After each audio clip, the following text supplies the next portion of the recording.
The sun hung low over the fishing dock, casting a warm orange glow over the rippling water. Arthur Art Higgins, a retired submarine captain, sat on a weathered bench, his fishing rod cast gently into the sea. The rhythmic sound of the waves and the soft chirping of seagulls created a peaceful symphony at his quiet sanctuary. After 30 years of commanding nuclear submarines in the depths of the ocean, this simple dock had become his refuge. The salt-laden breeze carried memories of his years at sea, each gust a whispered reminder of missions that would remain classified for decades to come. His weathered hands, marked with the stories of countless diving operations, worked the reel with practiced precision. The familiar weight of his old Navy jacket provided comfort against the evening chill, its patches and insignias telling a silent tale of dedication and service. The tranquility shattered like glass when the first motorcycle roared into the parking lot. 3 more followed, their engines deliberately revved to maximum volume, echoing across the water and sending nearby seabirds scattering into the darkening sky. The bikers dismounted with an air of ownership, their leather vests adorned with patches that marked them as members of the Road Raiders. Their leader, a towering figure with a snake tattoo crawling up his neck, spotted Arthur's solitary form. His lips curled into a predatory smile as he nudged his companions, pointing toward the elderly man in the navy jacket. Empty beer cans clattered across the wooden planks as they approached, their heavy boots thundering against the dock. "Well, look what we got here, boys," the leader sneered, positioning himself directly behind Arthur. Some old sea dog thinking he owns the pier. He kicked one of Arthur's tackle boxes, sending fishing lures scattering across the wooden planks. "This ain't the Navy, old-timer. This is our spot now." Arthur remained still, his eyes fixed on the horizon. He'd faced down Russian submarines during the Cold War, navigated through minefields, and commanded crews through situations that would never make the history books. These thugs were nothing more than another ripple on the water. But when one of them reached for his prized fishing rod, a retirement gift from his crew, Arthur's patience evaporated. He rose slowly, his movement deliberate and controlled, like a submarine surfacing from the depths. His voice, when it came, carried the same authority that had commanded nuclear vessels through international waters. "You boys have exactly 5 seconds to back away," he said quietly, his eyes now locked onto the leaders. "I suggest you use them wisely. Have you ever faced a moment where standing down wasn't an option? Share your story of standing up to bullies in the comments below. Don't forget to subscribe for more true tales of courage and justice from everyday heroes." The leader of the Road Raiders lunged forward, his fingers grasping for Arthur's fishing rod. In that instant, decades of military training crystallized into pure instinct. Arthur's movements were fluid, economical, and devastatingly effective. He pivoted, using the biker's own momentum against him, and executed a perfect wrist lock that sent the man stumbling forward. The fishing rod clattered safely onto the dock as the biker's knees buckled under the sudden pressure. "What the hell?" the biker gasped, his face contorting in pain as Arthur maintained the hold with practiced ease. His companions stood frozen, their bravado evaporating as they watched their leader rendered helpless by the elderly man they'd dismissed seconds ago. 2 more raiders recovered from their shock and charged forward.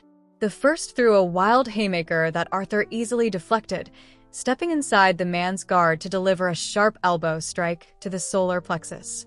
The biker doubled over, wheezing, as his companion attempted to tackle Arthur from behind. Without releasing the leader's wrist, Arthur shifted his weight and used the charging man's momentum to send him sprawling into the dock's railing. The remaining raiders drew knives, their blades catching the setting sun's light. Arthur released the leader's wrist and stepped back, positioning himself between the bikers and his fishing gear. His eyes, hard as steel, assessed each opponent with the same tactical precision he'd once used to evaluate enemy vessels. "You don't want to do this," Arthur warned, his voice carrying across the dock with command presence.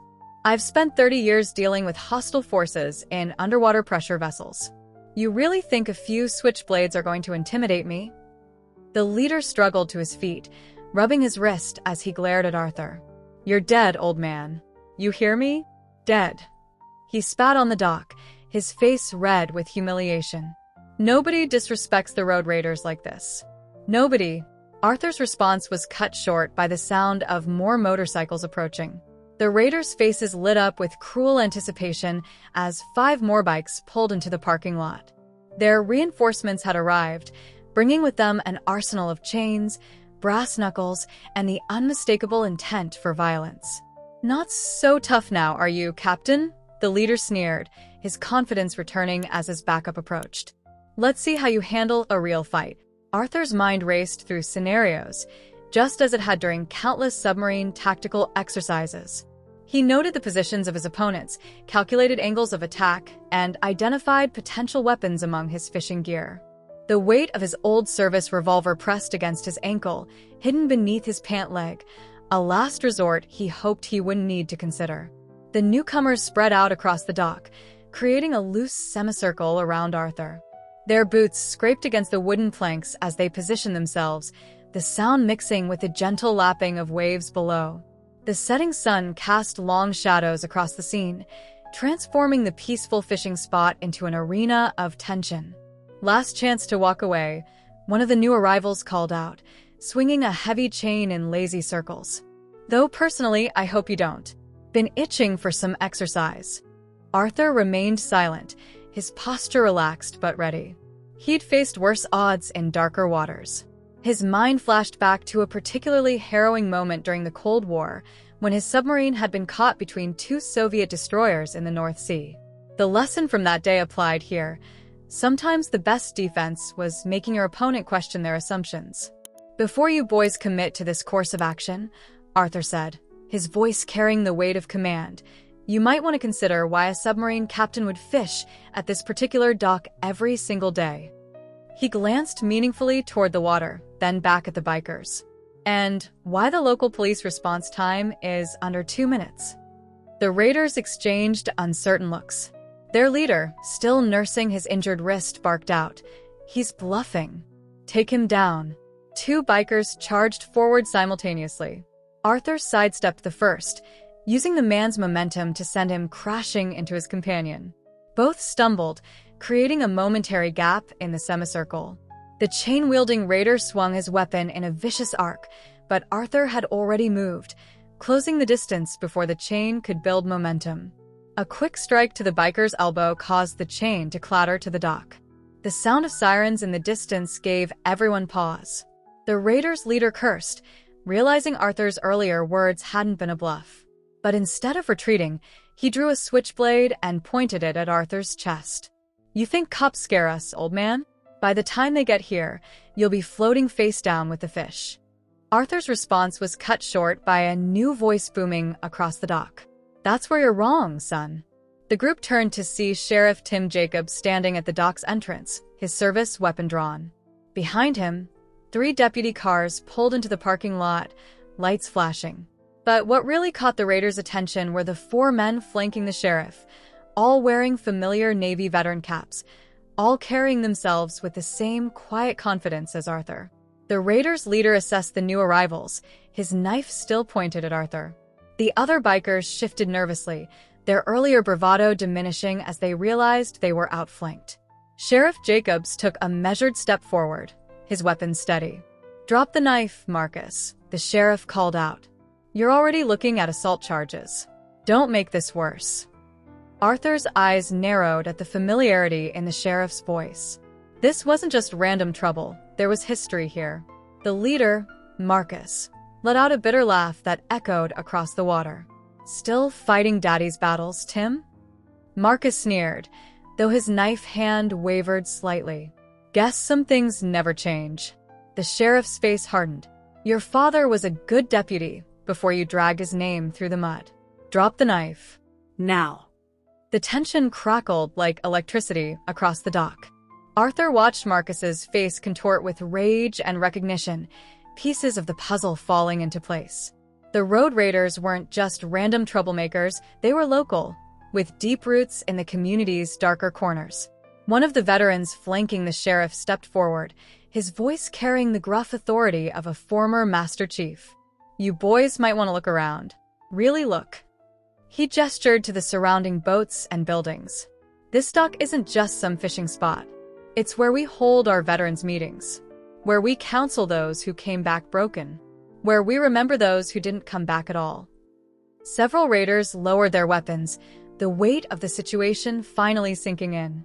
They weren't just confronting an old man, they'd stumbled into sacred ground. Arthur used the moment to press his advantage. "Your father served, didn't he, Marcus?"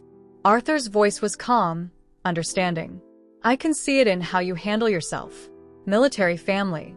Marcus's knife trembled. "Shut up. You don't know anything."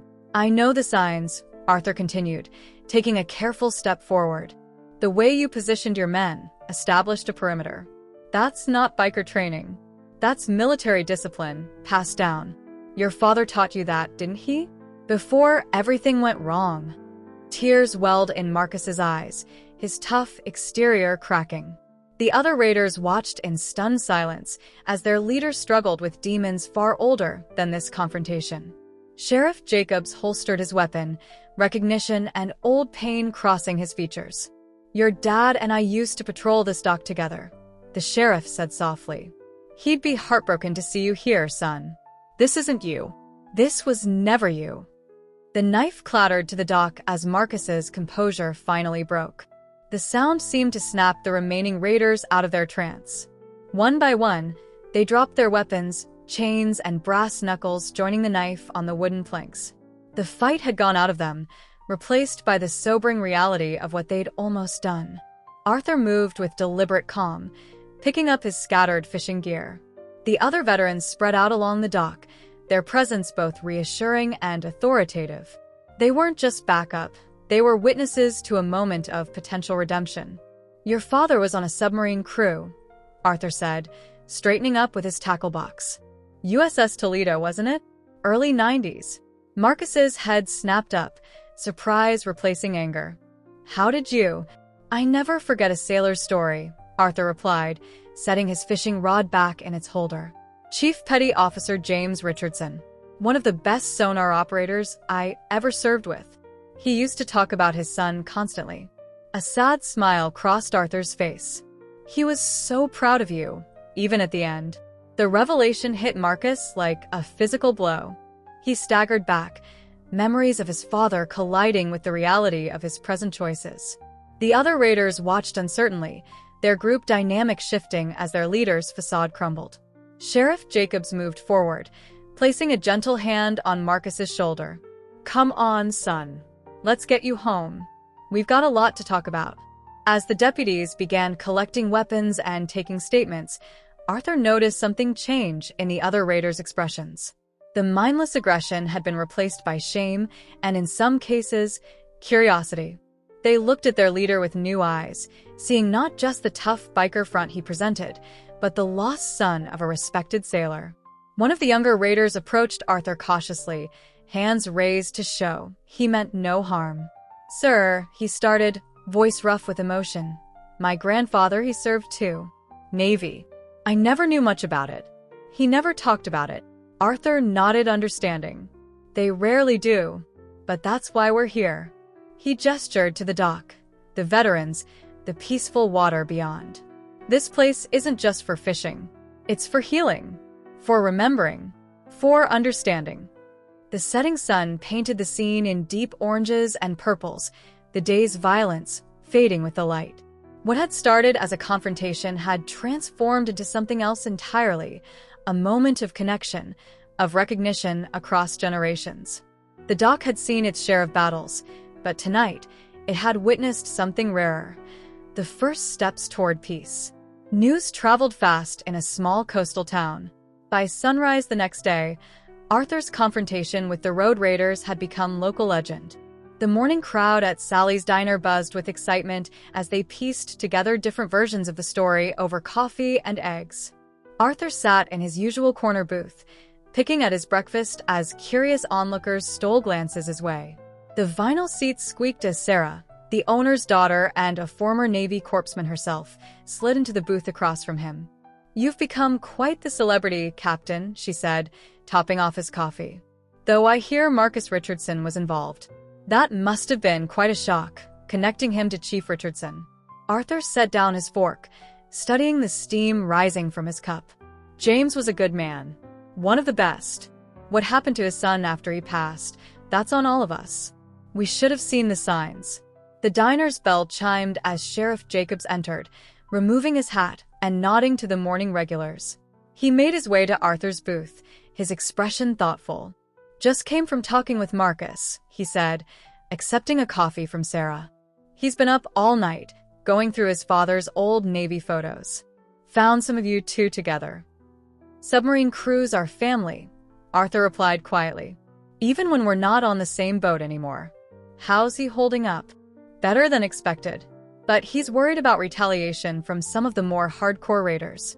Not everyone in that group has a convenient redemption story waiting in the wings." Sarah's face hardened. "Let them try something. This isn't just your fight anymore, Captain. This is about our town, our people." The sheriff nodded agreement. "Already had 3 veterans groups reach out this morning. They want to help set up a regular presence at the dock. Turn it into a proper memorial space.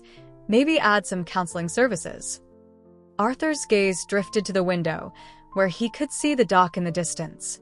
The morning sun sparkled off the water, peaceful now, but he knew better than anyone how quickly calm seas could turn stormy.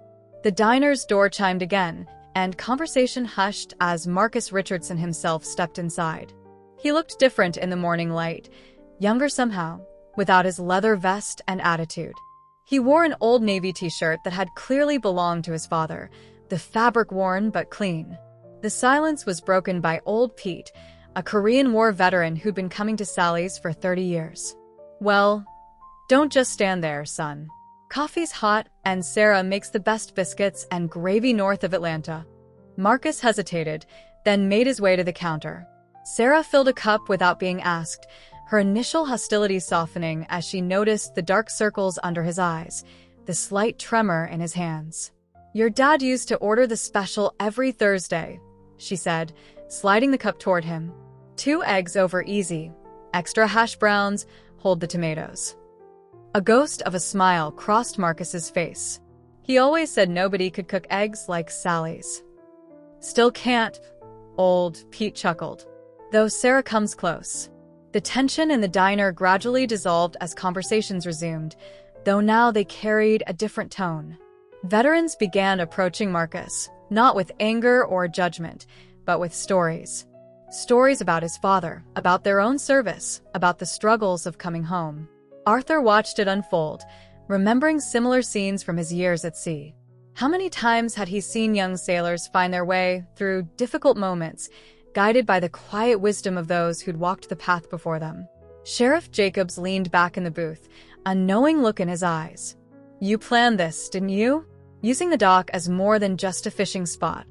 "Every submarine captain knows the value of a good hiding spot," Arthur replied with a slight smile. "Sometimes the best defense is creating a place where people can find their way home." The morning wore on, and more townspeople filtered through the diner. Each brought their own piece of the community's tapestry. Merchants worried about the raiders' influence on business, teachers who remembered Marcus as a troubled but bright student, former servicemen, and women offering their support. By midday, Sally's diner had transformed into an impromptu town hall.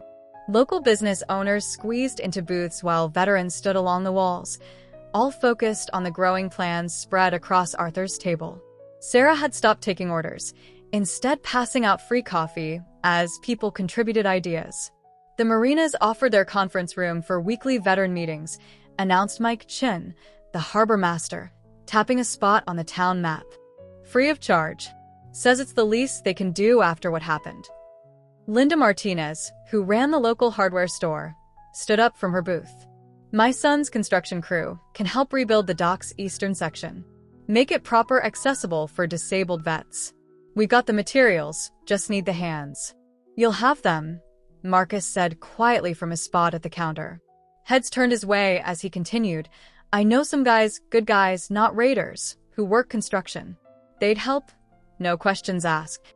Arthur watched the scene unfold, noting how naturally leadership emerged from unexpected places. Linda's daughter, a graphic designer in Portland, was already sketching ideas for a memorial plaque. Old Pete had called his son, a psychiatrist in Atlanta who offered to provide free counseling services twice a month. The sheriff pulled out his phone, scrolling through messages. Just heard from the county commissioner. They're fast-tracking permits for the dock renovation. Seems someone sent them video footage of yesterday's confrontation. Really lit a fire under them. Sarah grinned, pocketing her phone. Social media is funny that way. Nothing motivates politicians like viral videos of veterans standing up to bullies. It's not about the video, Arthur interjected, his voice carrying that quiet authority that made people listen. It's about what happens next. This dock, it's not just wood and nails. It's a symbol of what we can be when we remember who we are. A younger veteran, who'd been quietly observing from near the door, stepped forward. Captain, I served 2 tours in Afghanistan. Came back different. Been fighting my own battles ever since. He paused, gathering courage. Yesterday, watching you handle those raiders, it wasn't about the fighting. It was about seeing somebody stand their ground without losing their humanity. The diner fell silent as more veterans began sharing their stories. Tales of nightmares and isolation gave way to moments of connection and healing. Marcus listened intently, his father's dog tags now visible around his neck, a physical link to a legacy he'd nearly forgotten. Tom Wilson, the high school's football coach and a former Marine, outlined a mentorship program connecting veterans with local youth. Kids need role models, he explained, and veterans need purpose. Seems like a natural fit. The plans grew more concrete as the afternoon wore on. The dock would become more than just a memorial. It would be a living space for healing and community.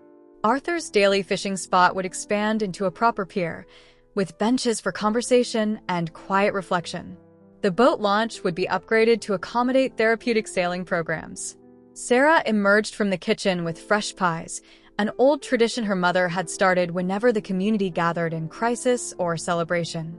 Mom always said sugar helps ideas stick, she laughed, distributing plates. As people broke into smaller groups to discuss specifics, Sheriff Jacobs pulled Arthur aside. Got word from some contacts in neighboring counties. The hardcore raiders aren't happy about losing Marcus.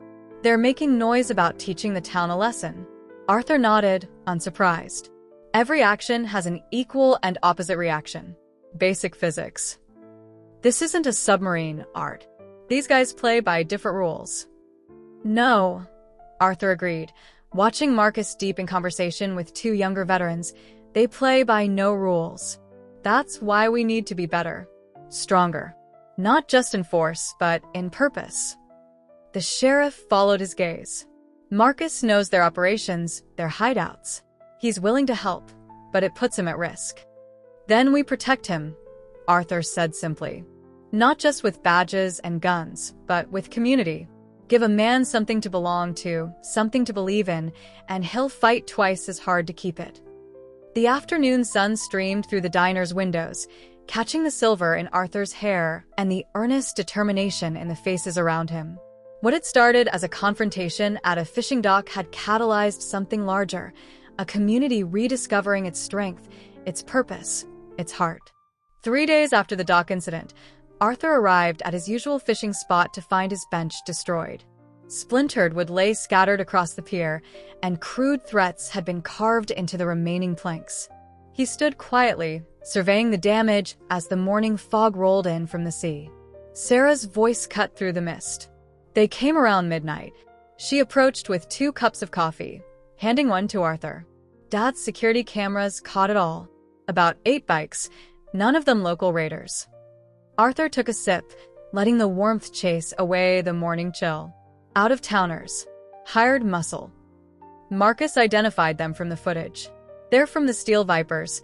Makes the raiders look like Boy Scouts. They've got chapters in 3 states, heavy ties to organized crime. The fog parted enough to reveal more damage. The memorial plaque Linda's daughter had designed lay face down in a puddle, its bronze surface scratched and dented. But what caught Arthur's attention was the precision of the destruction. This wasn't drunk vandalism, it was calculated intimidation.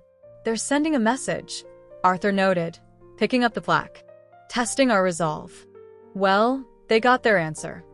Sarah gestured behind them. Arthur turned to see trucks pulling into the parking lot. Linda's construction crew, arriving early. Among them were several former raiders, Marcus included, ready to rebuild what had been destroyed. But as the volunteers gathered their tools, the rumble of approaching motorcycles echoed across the water. Not the usual small group, this sounded like an army. The Steel Vipers arrived like a storm, 24 bikes strong, their engines drowning out the peaceful morning sounds. Their leader, a giant of a man with a steel plate visible in his skull, dismounted first. His leather cut bore patches from multiple outlaw clubs, each one a badge of violence. "Marcus," the leader bellowed, his voice carrying the gravel of too many cigarettes. "Get your traitorous ass out here." Marcus stepped forward, but Arthur's hand on his shoulder held him back. The construction crew formed a line, tools gripped tight, while Sarah quietly made a call on her phone. "Hector sends his regards," the Viper leader continued, scanning the crowd.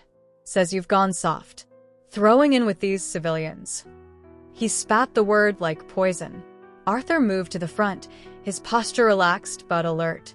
"This is private property now, designated as a Veterans Memorial Site by town ordinance. You're trespassing." The leader laughed, a harsh sound that set teeth on edge. "Property." He pulled out a heavy chain wrapped around his fist. "Property belongs to whoever's strong enough to hold it. That's the law of nature, old man." "Nature's laws are a bit more complex than that," Arthur replied calmly. "Take submarines, for instance. The strongest vessel doesn't always survive. Sometimes it's the one that knows the waters better, the one with better allies." As if on cue, sirens wailed in the distance. But the Vipers didn't retreat. Instead, they spread out, encompassing the dock in a practiced maneuver. Arthur recognized military precision in their movements. These weren't just thugs. Some were veterans themselves, their training twisted to darker purposes. "Cops don't scare us, Captain," the leader sneered, emphasizing Arthur's rank mockingly. "By the time they get here, this little memorial of yours will be kindling." "And Marcus?" He cracked his knuckles. "Well, traitors get special treatment." The first punch came without warning, not from the Viper's leader, but from a flanking member trying to catch Arthur off guard. Arthur slipped the blow with submarine captain's precision, decades of close-quarters training taking over. The Viper stumbled forward, met by Marcus's shoulder in a perfect defensive tackle. Chaos erupted across the dock. The construction crew, many of them veterans themselves, moved with coordinated efficiency. Linda's son Dan, a former Army Ranger, used a length of pipe like a staff, keeping 3 Vipers at bay. The sound of combat mixed with the cry of seagulls and the steady lap of waves. "Hold the line," Arthur commanded, his voice cutting through the mayhem with practiced authority. "Don't let them split us up." The Viper's leader charged forward, his chain whistling through the air. Arthur caught it on his forearm, the heavy links biting into his jacket, but failing to find flesh. A lifetime of submarine emergencies had taught him that panic was a killer, calm minds survived crisis. "You think this is about Marcus?" the leader growled, trying to yank the chain free. "This is about territory. About showing every small town between here and Memphis what happens when they resist." Arthur's reply was interrupted by the sharp crack of gunfire. A warning shot from the Viper's rear guard sent splinters flying from the dock's railing. The civilians among the construction crew ducked for cover, but the veterans held their ground, recognizing the shot for what it was: intimidation, not intent. Sarah's voice rang out from behind the line. "Shots fired at the memorial dock. Multiple armed suspects." She was on the phone with dispatch, her own military training evident in her clear, precise reporting. The Viper's leader grinned through blood-stained teeth. "Tick-tock, old man. How many of your people you willing to sacrifice for this piece of wood?" Arthur's response came in actions, not words. He twisted the chain, using the leader's own weapon to unbalance him. The move sent the larger man stumbling into his own lieutenants, creating momentary chaos in the Viper's ranks.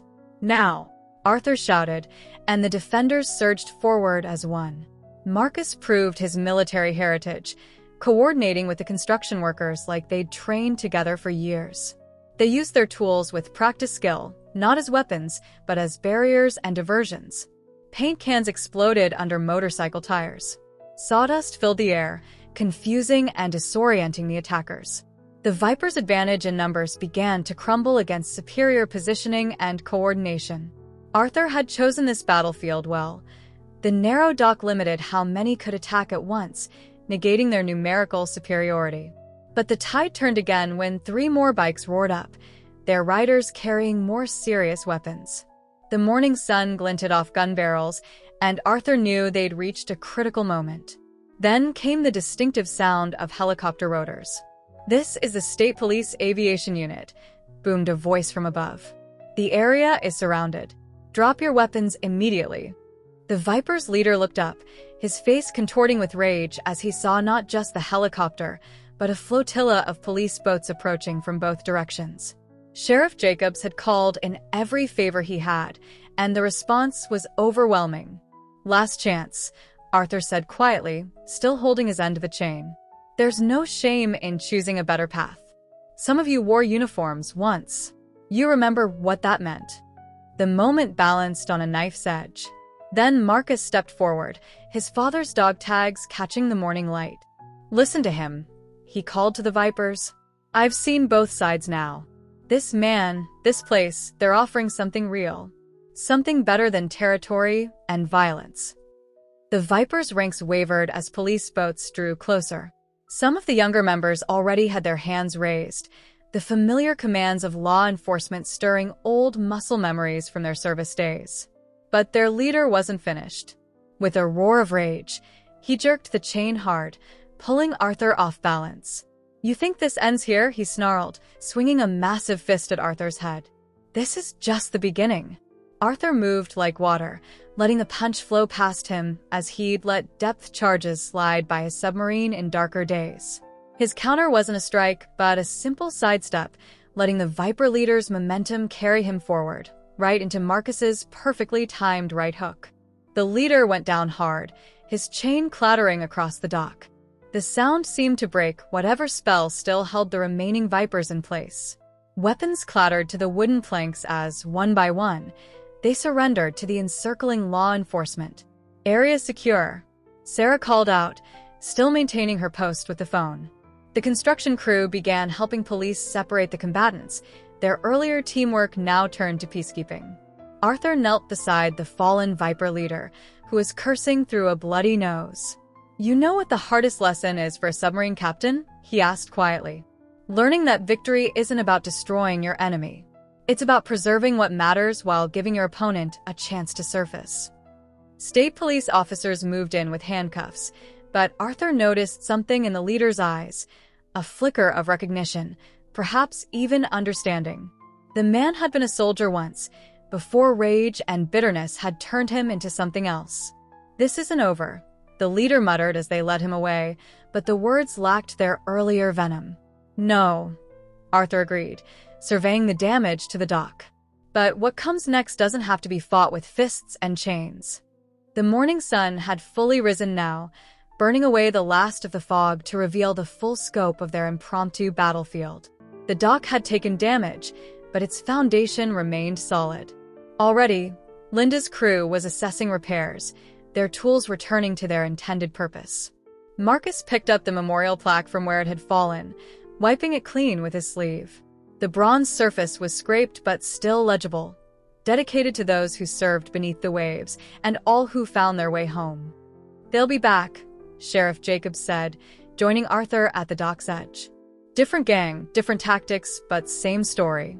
Some people can't stand to see others build something good." Arthur nodded, watching the play of light on water. "Then we'll be ready. Not with guns or chains, but with something stronger." He gestured to where veterans from both sides were already helping clean up, former enemies working side by side. "Community has a power all its own, Tim. Sometimes it just takes a storm to remind us." That evening, Arthur sat alone in his study, the events of the morning weighing heavily on his mind. His small coastal house, filled with mementos from decades at sea, felt different somehow, as if the day's violence had followed him home. He pulled out an old leather logbook, its pages yellow with age, and began to read entries he hadn't looked at in years. The lamp cast a warm glow over photographs spread across his desk. His old crew from the USS Toledo, Chief Richardson standing proud at his sonar station, young sailors who'd served under his command. Some faces smiled back at him, while others brought memories of those lost to the depths or to their own battles after returning home. A knock at the door interrupted his reverie. Sarah stood there with a fresh pot of coffee and a knowing look. "Thought you might need this," she said, stepping inside. Dad used to do the same thing after rough calls, sit with his old photos, trying to make sense of it all. Arthur gestured to a chair, and she sat, pouring coffee for them both. "Your father was a good man," he said. "One of the best corpsmen I ever served with. He talked about you, you know. Said you were different from other officers. You saw the whole person, not just the rank." Arthur picked up a particular photo, himself as a young officer, standing beside a submarine that had long since been decommissioned. When you're underwater for months at a time, rank becomes secondary to trust. You learn to read people, to understand what drives them. "Like you did with Marcus today?" "Marcus is his father's son," Arthur sighed, touching another photo showing Chief Richardson. "James always said the hardest part of serving wasn't the missions. It was coming home, trying to explain to his family why he'd changed." Sarah leaned forward, studying the photos. "Why the dock, Captain? Of all the places you could have chosen to spend your retirement, why pick a fight over a wooden pier?" Arthur stood, moving to the window that overlooked the harbor. In the distance, he could see the dock's lights reflecting on the water, a string of pearls in the gathering darkness. During the Cold War, we had a saying in the submarine service: "The deepest scars are the ones you can't see." We'd spend months tracking Soviet subs, playing a deadly game of cat and mouse. But the real danger wasn't the enemy vessels, it was what the isolation, the pressure, did to a man's soul. He turned back to his desk, opening a drawer and removing a sealed envelope. Inside was a letter, creased and worn from multiple readings. This came from James Richardson, 3 days before he took his own life. He wrote about feeling lost, about not being able to find his way back to who he was before the service. Sarah's breath caught. Marcus had never known the full story of his father's death. "The dock," Arthur continued, his voice steady but heavy with emotion, "isn't just a place to fish. It's a lighthouse, a fixed point where lost souls can find their way back to shore.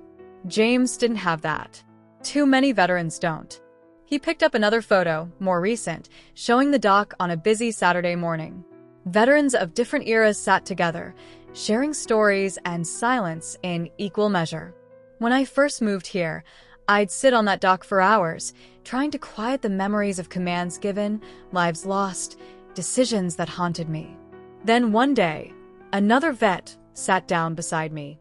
Didn't say a word, just fished. Next day, another joined us."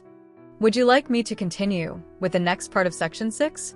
"The Navy teaches you that every crisis has a pattern," Arthur continued, settling back into his chair.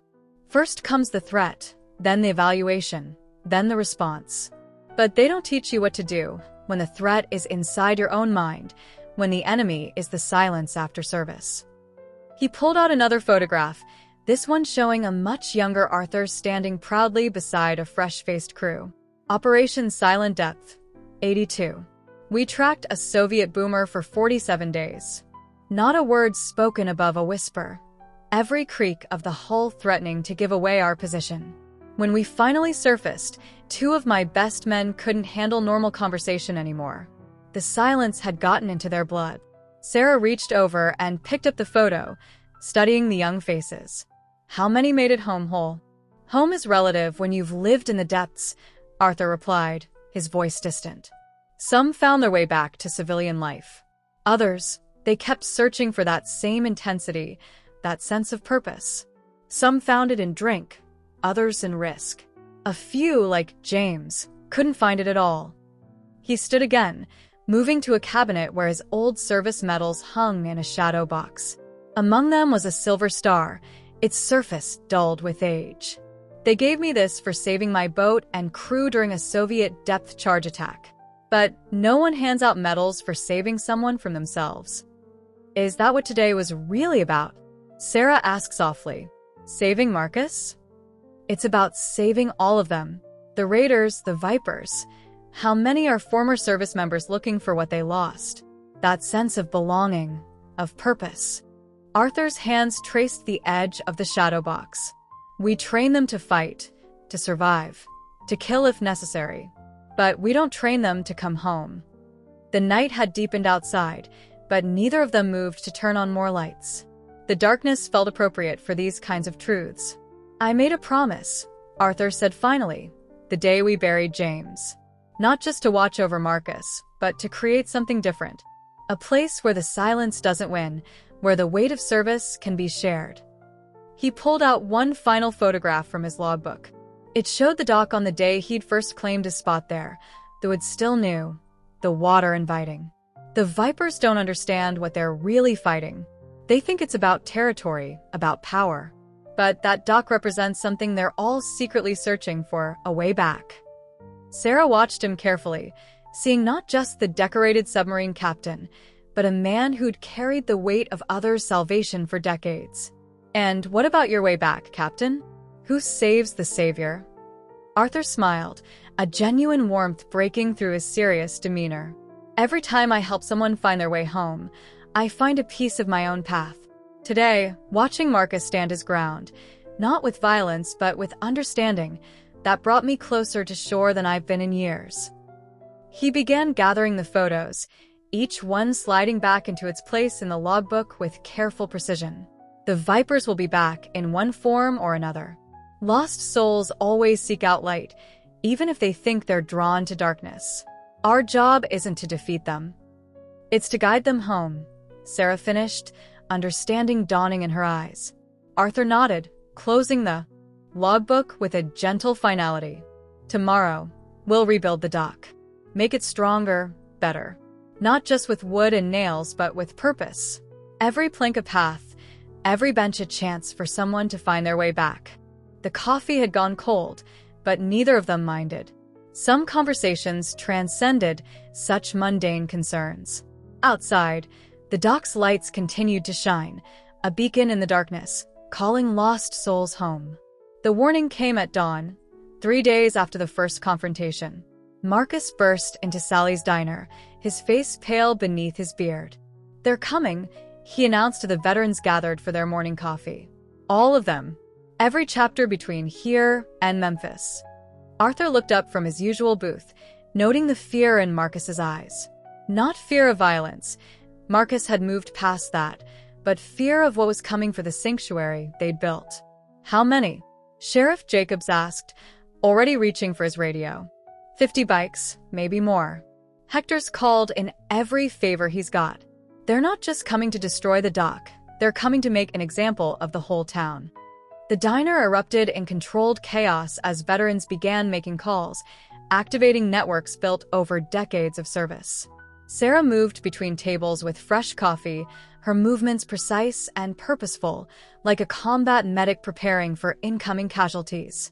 They'll be here by sunset, Marcus continued, accepting a cup from Sarah with shaking hands. Hector's got something to prove now. Word spread about what happened here. Other towns are starting to stand up to the gangs. He can't let that take root. Arthur stood slowly, his voice cutting through the growing tension. Then we'll give him exactly what he's looking for, but not in the way he expects. The day passed in a blur of preparation. The dock transformed under the hands of veterans and townspeople working as one. Linda's construction crew reinforced key points while maintaining clear lines of sight. Police boats patrolled the waters, coordinating with Coast Guard vessels that just happened to be in the area. But it was the less visible preparations that showed Arthur's true strategy. Former combat medics set up a discreet aid station in Sally's diner. Retired communications officers established a network of radios and signals. Combat engineers studied approach routes and sight lines, marking key defensive positions. By late afternoon, the dock had become more than a memorial. It was a statement of community resolve. American flags flew at half-staff, honoring fallen veterans. New benches line the approach, each bearing a plaque with the name of a service branch. The message was clear. This was hallowed ground. Arthur stood at the end of the dock, watching the sun begin its descent. Behind him, Marcus approached with news from their lookouts. "They're 10 minutes out," he reported.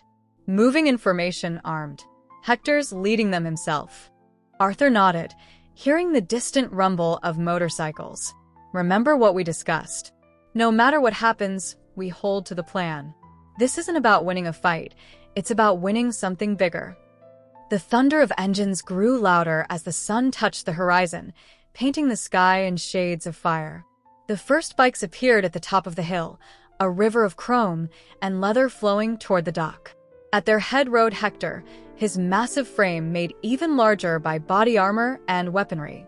The bikers filled the parking lot like a dark tide, their engines cutting off in sequence until only the sound of the waves remained.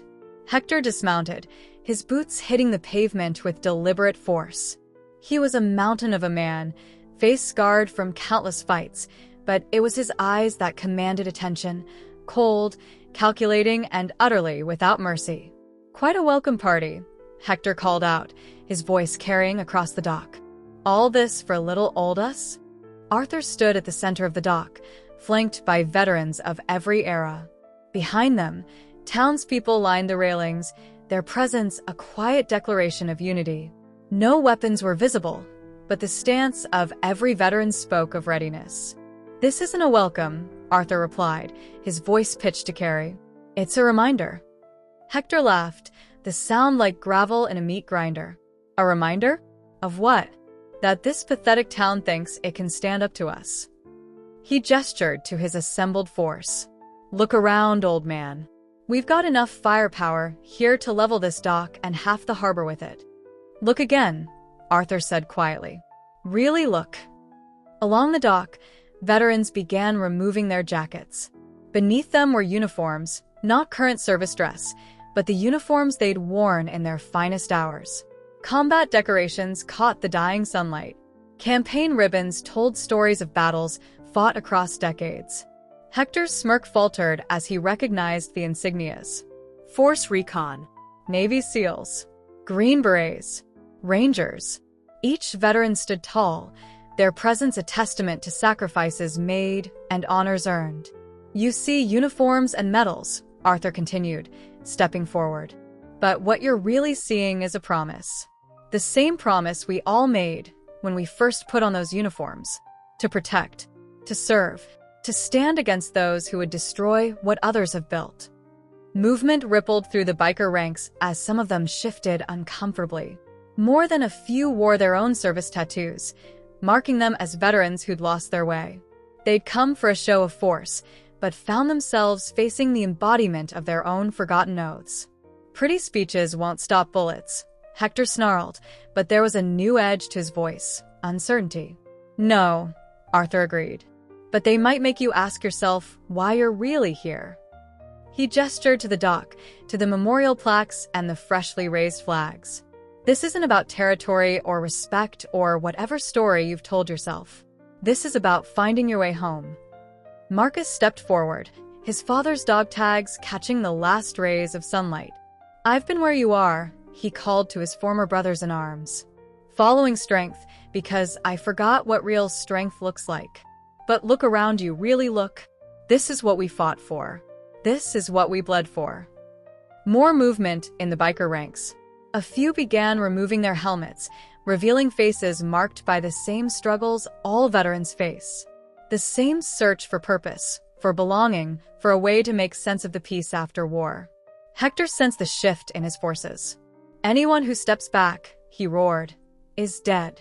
This isn't a debate, this is war." "No." Arthur's voice cut through the tension like a knife through fog. "This is peace. The hard kind. The kind we have to choose every day." He walked down the dock, each step measured and deliberate. The kind that's harder than any war because it requires us to face ourselves. The sun touched the horizon, setting the water ablaze with color. In that golden light, the choice became stark. Darkness or dawn, destruction or redemption, lost or found. Hector drew his weapon, the motion triggering a cascade of similar movements through his ranks. But something had changed. Where before there had been unified purpose, now uncertainty rippled through the gathered bikers like waves across troubled water. "Last chance, old man," Hector growled, but his voice had lost its earlier conviction. "Walk away. Let us burn this monument to weakness, and maybe we let the town stand." Arthur continued his steady advance until he stood directly before Hector, close enough to see the faded Marine Corps tattoo on the bigger man's neck. "You remember your drill instructor's name, don't you?" he asked quietly. "Every Marine does. The person who first taught you what real strength looks like."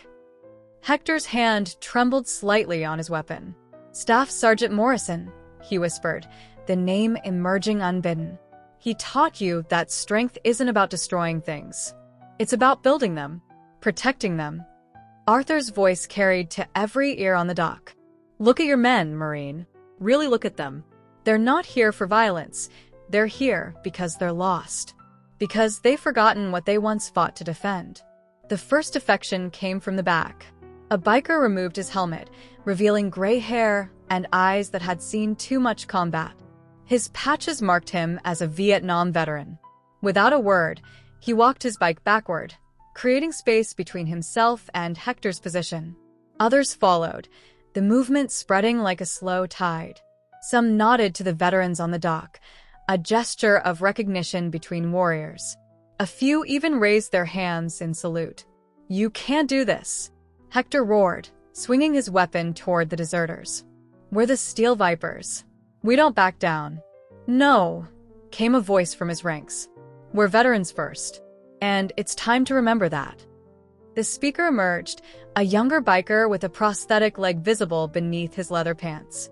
His vest bore patches from Afghanistan. One by one, he removed the gang insignias, letting them fall to the wooden planks.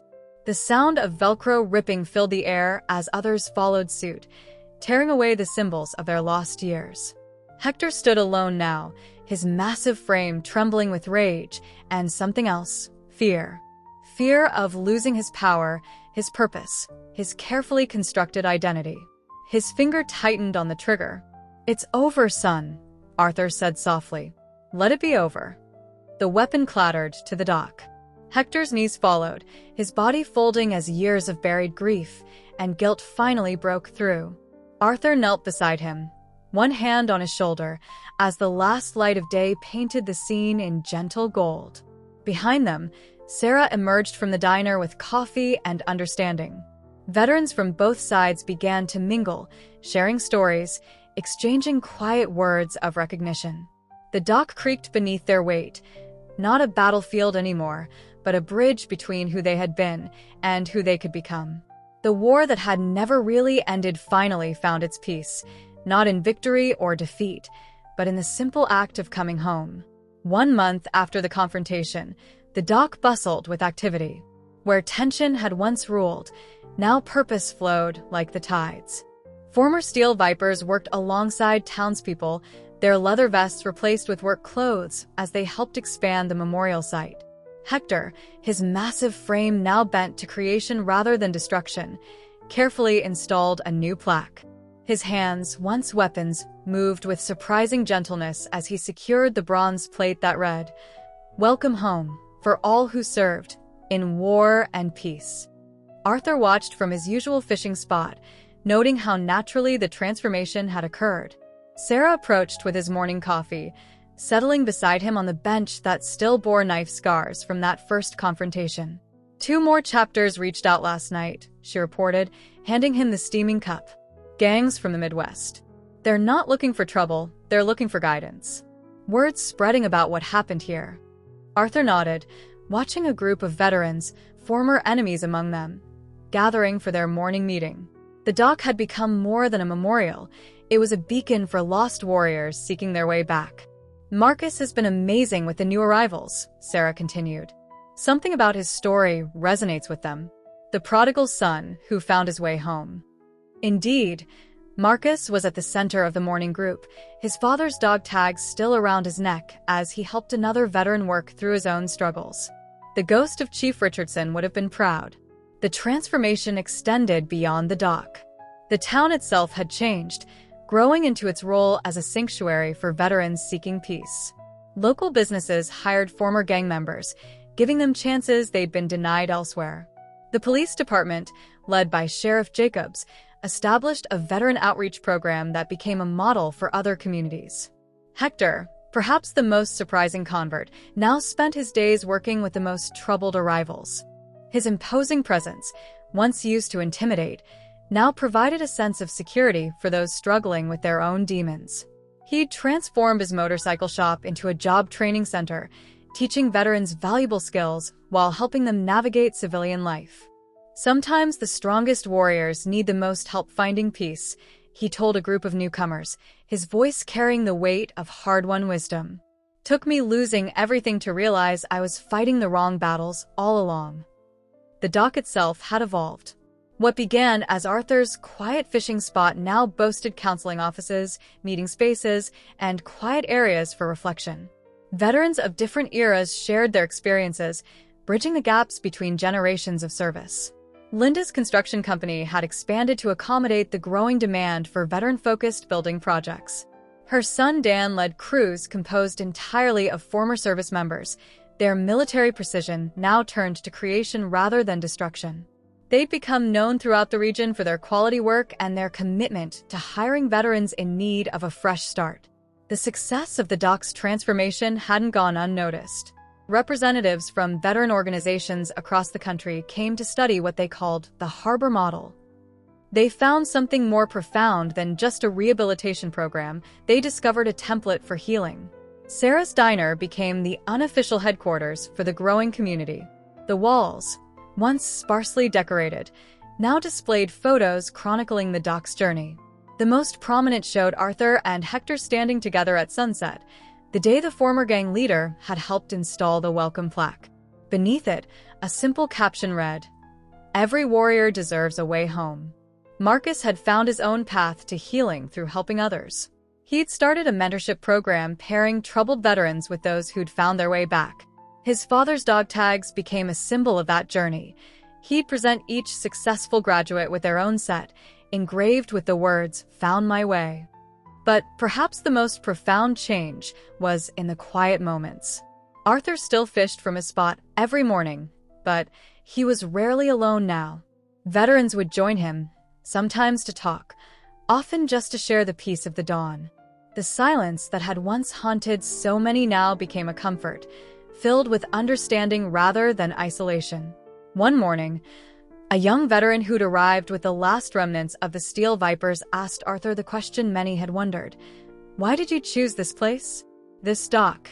You could have retired anywhere." Arthur reeled in his line slowly, considering his answer.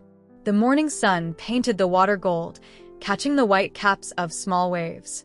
"In submarine warfare," he said finally, "you learn that the surface of things isn't what matters. It's what's beneath, the currents, the depths, the hidden passages that lead to safety." The harbor town had found its true identity, not as a battleground between bikers and citizens, but as a sanctuary where battles of a different kind could finally end. The Road Raiders and Steel Vipers ceased to exist as gangs, transforming into informal networks of veterans helping veterans find their way back to civilian life. Sheriff Jacobs noted that crime rates had plummeted, not just locally, but throughout the region. Other towns began adopting similar programs, creating their own versions of the dock's sanctuary. The movement spread organically, carried by veterans who'd found healing and wanted to share it with others. Hector, his transformation complete, became one of the program's most passionate advocates. He traveled to other communities, sharing his story with gang members and veterans alike. "We were all looking for something," he would tell them, his voice carrying the weight of experience. "We just didn't know it was peace." The dock itself continued to evolve. New additions included a small museum chronicling the journey from confrontation to healing. Among its most powerful exhibits was a collection of surrendered gang patches, each representing a veteran who'd found their way home. But for Arthur, success wasn't measured in programs or statistics. It was in the small moments, a former gang member teaching a child to fish, a combat veteran finding their first peaceful night's sleep in years, old enemies sharing coffee and quiet conversation as the sun rose over the water. One evening, as the community gathered for their weekly sunset ceremony, Arthur stood at the end of the dock, watching the day fade into twilight. Sarah joined him, carrying 2 cups of coffee. "You know," she said, handing him a cup, "Dad would have loved seeing this. He always said the hardest part of being a medic wasn't treating physical wounds. It was healing the ones you couldn't see." Arthur nodded, taking a sip. "Your father understood something most don't, that healing isn't about forgetting the past. It's about finding a future worth living for." Behind them, the dock hummed with life as veterans of different eras, backgrounds, and journeys shared their stories and their silence. The war that had followed them home had finally found its end, not in victory or defeat, but in the simple act of coming together, of finding their way back to the surface, back to life, back to hope. And every morning, Arthur still cast his line into the dawn, a quiet guardian of the peace they'd all fought so hard to find. Years passed, and the dock became known far beyond its humble origins. Veterans from across the country made pilgrimages to this place where healing had replaced hatred, where understanding had conquered fear. But it never lost its essential character, that of a simple fishing spot where troubled souls could find their way home. On his 80th birthday, Arthur arrived at the dock to find hundreds of veterans gathered in quiet celebration. They'd come from every branch of service, every era of conflict, every chapter of the dock's transformation. Former gang members stood shoulder to shoulder with retired officers, their shared service now the only rank that mattered. Marcus, gray now touching his beard, presented Arthur with a special plaque. Unlike the others that line the dock, this one bore no grand declarations or formal honors. Instead, it simply read, "Captain Arthur Higgins, he showed us the way home." The ceremony was brief. Arthur wouldn't have wanted anything elaborate. But as he looked out over the assembled faces, he saw something that meant more than any official recognition. He saw peace. In the eyes that had once held only anger or pain, he saw the quiet strength of those who had finally found their harbor. That evening, as the sun set on another day of healing, Arthur sat in his usual spot, fishing rod in hand. A young veteran, recently returned from overseas, settled beside him with her own rod. No words were needed. The gentle lap of waves against the dock said everything necessary. Above them, the flags flew at full staff, moving gently in the evening breeze. Along the dock, soft conversations mingled with comfortable silences. And in the fading light, if one looked carefully, they might see the shadows of all those who had found their way back, to themselves, to each other, to home. Arthur smiled, cast his line, and watched the sun sink below the horizon. The war was over. Peace had won. And in the end, that was all any warrior could ask for. Disclaimer: this channel does not support or tolerate any form of discrimination, racism, prejudice, or violation of human rights. The stories presented here are original and created by the author with the aim of promoting reflection, awareness, and dialogue. All content is developed with respect for diversity and the dignity of all people.